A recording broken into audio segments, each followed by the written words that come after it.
A farmer discovered boulders the size of a car. They turned out to be 10,000-year-old fossils. Being a rancher isn't an easy job. They have to deal with weather conditions, keeping their livestock happy, and many other tasks that keep them busy. So what happens when they discover something unusual on their farm? One rancher had to deal with that very question. It had started out as a pretty normal day for Juan de Dios Sota. He was working on his farm near Buenos Aires while his cows were out grazing. Sadly, Argentina had been enduring a drought, meaning that the cows were struggling. While the cows were hunting for water, they stumbled across something else. A thirsty cow will do just about anything to find water. Cows will keep searching until they find water, and they'll even stampede if things are desperate enough. During their search for water, these cows wandered into a very special place. It was here where the amazing discovery would soon be made. The cows had wandered into the Villamanqui riverbed in search of water. However, due to the drought, the river had run dry. The river was on the edge of Juan's farm, but the water levels were sadly low at the moment. Juan went to the river to look for his cows. That's when he saw something strange. Juan had owned the ranch for years and had been over every inch of the farm. He knew his land like the back of his hand. Some things had been revealed by the drought, however. Most of that was little more than debris. He didn't think anything of the small thing he'd noticed, but that would soon change. While leading the cows back home, Juan tripped over a stone. Due to how low the river was, some of the stones on the bottom of the river had started to show. After dusting himself off, Juan examined the rock he had fallen over. That's when he realized it wasn't a rock at all. Juan realized that it was only the tip of something much bigger. He also noticed what seemed to be some strange pattern on the so-called rock. He realized that this was not an ordinary rock and decided to call the authorities. It wasn't long before the authorities arrived to inspect the rock. Juan started to clear the dirt off the surface of the rock, exposing a large, oddly round rock with a strange pattern on it. The object was buried relatively deep in the ground, meaning that it wasn't easy to remove.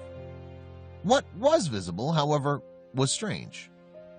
The rock that Juan found is like the one in the picture. That picture is from a similar find in 2015, and this rock looked a lot like it, only larger.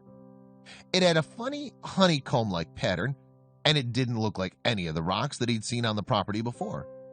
Remember, he knew every inch of the place, and so finding something new would be a big surprise. When the authorities came out, he got another surprise. When the police came out to take a look at what Juan had found, they were surprised. None of the officers were really trained to look at fossils. If it had been some sort of old munition or something, they might have been able to help. They agreed with Juan, though. This was some kind of fossil, and while they couldn't figure out what it was, they had a good idea of who could. As it turns out, the perfect group was just up the road. When they'd contacted the university pulled in the right people. They brought in archaeologists and paleontologists from INCUAPA, Institute of Archaeological and Paleontological Research of the Pampean Quaternary. It's a scientific organization that's run through the National University in Argentina. As they started digging, they found something extraordinary, but they'd seen something like it before. In 2015, a similar shell was found in a different area of Argentina. This one was about 3 feet long, but with the same scaly pattern. The one found by Juan has a different composition, though. It was also much bigger, and most significantly, there were more of them. This 2015 one wasn't examined by experts, but Juan's would be. They found others too, and they were also a bit different. In late 2019, a group of fishermen found a similar rock at the bottom of a river in a different part of Argentina.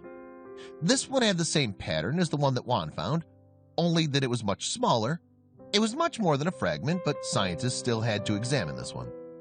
The pattern was very similar to the one Juan had found, which meant that the scientists had a pretty good idea about its origin. The fossil found by the fishermen was also about 3 feet long, but it was a different shape than the one that Juan had found. Scientists were able to examine this one, and they all came to the same conclusion. The one that the fishermen found was an egg. Juan's wasn't. They were both fossils of a specific kind of prehistoric creature called a glyptodon. What's a glyptodon? You'd be forgiven if you thought that glyptodons were somehow related to tortoises or turtles. They aren't. They did have a few features shared by tortoises, though, chiefly the large shell on their backs. Glyptodons could also retract their feet into their shells, although they couldn't retract their heads all the way. They weren't lizards or amphibians either.